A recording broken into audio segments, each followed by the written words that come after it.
आईने हिंदी के एक नए एपिसोड में आपका स्वागत है, जहां आपके लिए लेकर आते हैं इंडियन डिफेंस की कुछ प्रमुख अपडेट्स को।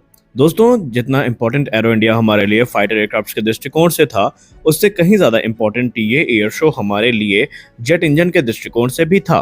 क्योंकि कुछ रिपोर्ट ऐसी थी जिनके बारे में तो हमें पता चला, लेकिन कुछ महत्वपूर्ण रिपोर्ट ऐसी थी जो इस पूरे प्रोग्राम के दौरान छिप गई। और इनमें से एक प्रमुख अपडेट थी गैस टर्बाइन एस्टेब्लिशमेंट के कावेरी इंजन प्रोग्राम को लेकर के। कावेरी इंजन प्रोग्राम को लेकर के हम लोग ये मान के चल रहे थे कि एरो इंडिया में हमें कुछ बड़ी अनाउंसमेंट देखने को मिलेंगी, लेकिन ये शुरुआत में तो नहीं मिली।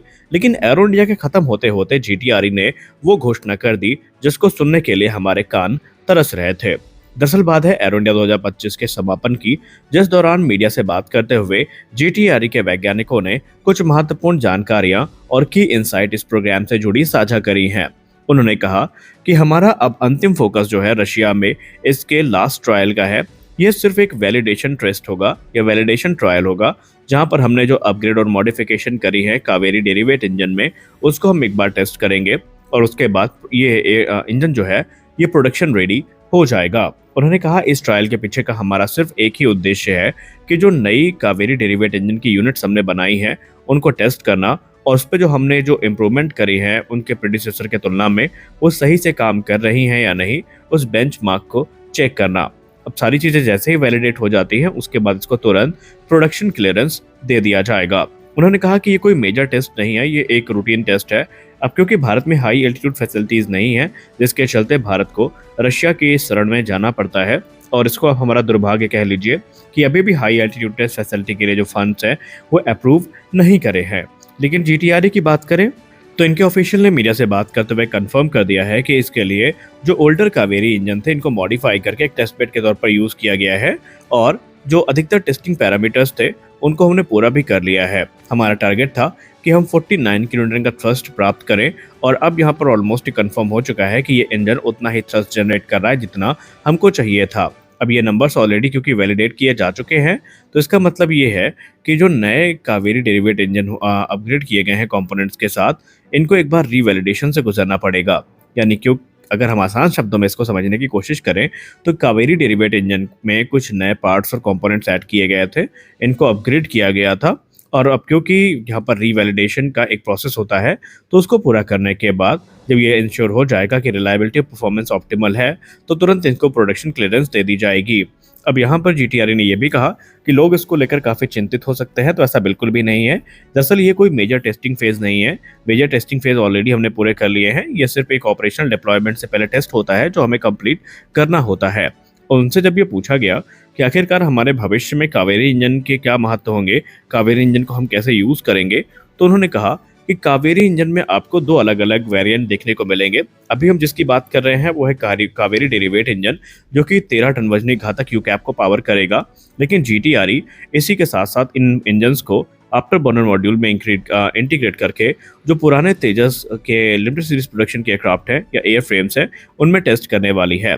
यहाँ पर हम एडिशनल डेटा को प्राप्त करने का प्रयास करेंगे, जो कि आगे चल के इसका जो सक्सेसर है कावेरी 2.0 इंजन प्रोग्राम, उसको डेवलप करने में हमारी एक महत्वपूर्ण भूमिका निभाएगा या मदद करेगा, जहां पर हम एक 90 किलोटन थ्रस्ट क्लास का इंजन विकसित करेंगे।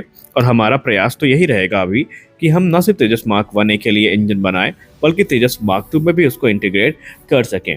खैर, तेजस मार्क 2 से अब इसको जोड़ के ना ही देखें तो सही होगा, क्योंकि तेजस मार्क 2 के लिए ऑलरेडी ये माना गया है कि एमका मार्क 2 के लिए जो इंजन बनाया जाएगा 110 किलोटन थ्रस्ट क्लास का, आगे चल के अपग्रेड के माध्यम से वो तेजस में इंटीग्रेट किया जा सकता है। अगर हम करंट कावेरी डेरिवेट इंजन की बात करें तो ये 49 किलोटन का थ्रस्ट जनरेट करता है, और जब इसे आफ्टर बर्नर के साथ पेयर किया जाएगा तो ये 73 से लेकर 75 किलोटन का थ्रस्ट जनरेट करने में सक्षम होगा। हालांकि ये थ्रस्ट लेवल करंट कॉन्फ़िगरेशन में तेजस मार्क 1 को पावर करने के लिए सफिशिएंट नहीं है, लेकिन क्योंकि यहाँ पर एक पावरफुल इंजन भी विकसित किया जाना है, तो उसके लिए जो डेटा प्राप्त होगा वो काफ़ी वैल्यूएबल होगा, और उसी के आधार पे जो एक एडवांस इंजन है या इनहेंस्ड इंजन है वो विकसित किया जाएगा। हालांकि ट्रायल्स को लेकर कुछ अभी टाइमलाइन के बारे में नहीं बताया गया कि जो तेजस के लिमिटेड सीरीज प्रोडक्शन के एयरफ्रेम्स है उसमें कब तक इनका इंटीग्रेशन पूरा होगा, कब टेस्टिंग शुरू होगी, लेकिन माना जा रहा है कि कम से कम इसमें 1 से 2 वर्ष अभी लग सकते हैं। फिलहाल तो हम यही आशा करते हैं कि जीटीआरई जिस भी एम्बिशन के साथ आगे बढ़ रही है उसको पूरा करे और शीघ्र यथाशीघ्र भारत को जो इंजन है वो प्रदान करे, क्योंकि आप सबको पता है कि जेट इंजन की वजह से ही आज भारतीय वायुसेना तेजस मार्क 1 को प्राप्त करने के लिए स्ट्रगल कर रही है। इंजन की बात कर ही रहे हैं तो एक और इंजन ऑफर के बारे में बात कर लेते हैं, और ये रशियन इंजन है जो एमका प्रोग्राम के लिए ऑफर किया गया है। आप सबको पता होगा एरो इंडिया में विशेष आकर्षण का केंद्र तो रशिया की तरफ से SU-57 ही था, और जिस प्रकार इसने समा बांधा लोग इसके कायल हो गए। लेकिन क्या आपको पता है कि 14 फरवरी को एक ऐसा ऑफर रशिया की तरफ से दिया गया है जिसको भारत एक बार कंसीडर करना जरूर चाहेगा। दावा तो नहीं कर सकते कि भारत इसको लेगा या नहीं लेगा, लेकिन रिपोर्ट्स की बात माने तो रशिया के तरफ से इसराइली 177S, जिसको प्रोडक्ट 177S इंजन के नाम से पुकारा जाता है, इसका ऑफर भारत के 2 बड़े प्लेटफॉर्म्स के लिए किया गया है। अकॉर्डिंग टू रिपोर्ट्स, रशिया ने सुखोई 30 MKI का जो अपग्रेडेड वेरिएंट है, जिसको हम सुपर सुखोई के नाम से जानेंगे, और भारत के advance medium combat aircraft program के लिए अपना प्रोडक्ट 177S इंजन ऑफर किया है। अब ये इंजन इस कंपटीशन को किल करने की कैपेबिलिटी रखता है, क्योंकि आपको बताते चले इस इंजन को लेकर ये क्लेम किया जाता है कि ये तकरीबन 142 किलोटन का थ्रस्ट जनरेट करने में सक्षम है। और अभी अगर एमका मार्क 2 के लिए प्रपोज्ड इंजन की बात करें, चाहे वो सैफरान के साथ बनाए या रोल्स रॉयस के साथ बनाए, वो दोनों इंजन फिलहाल 110 से 120 किलोटन थ्रस्ट प्रदान कर पाएंगे, लेकिन ये अकेला इंजन 142 किलोटन का जो थ्रस्ट है वो प्रदान कर सकता है। इसको लेकर रूस ये क्लेम करता है कि ये इंजन न सिर्फ एमका को डिजायर थ्रस्ट प्रदान करेगा, बल्कि इसके चलते जो सुपर क्रूज कैपेबिलिटीज़ हैं वो काफ़ी इम्प्रूव होंगी। इसमें जो फ्यूल एफिशिएंसी है वो भी काफ़ी अच्छी होगी, और बहुत सारे जो इम्प्रूव्ड और एडवांस फीचर्स हैं उनको ऐड किया गया है। वहीं इसमें improve thrust to weight ratio देखने को मिलेगा। निसंदेह भारत इस समय AL-31FP को यूज़ करता है अपने सुखोई 30 MKI में, लेकिन वो अपने इंजेट्स को अपग्रेड भी कर रहा है, जिसके लिए रशिया पहले AL-41 का ऑफर कर रहा था, लेकिन अब यहाँ पर प्रोडक्ट 177S, जिसको आप इम्प्रूव्ड AL-41 कह सकते हैं, ये भारत को ऑफर किया गया है। अब देखना यह है कि भारत सरकार इस पे क्या निर्णय लेती है, क्योंकि अगर हम बताते चले इस इंजन को लेकर के, तो इस इंजन को मुख्यतः भारत के सुपर सुखोई प्रोग्राम के लिए ही ऑफर किया गया है।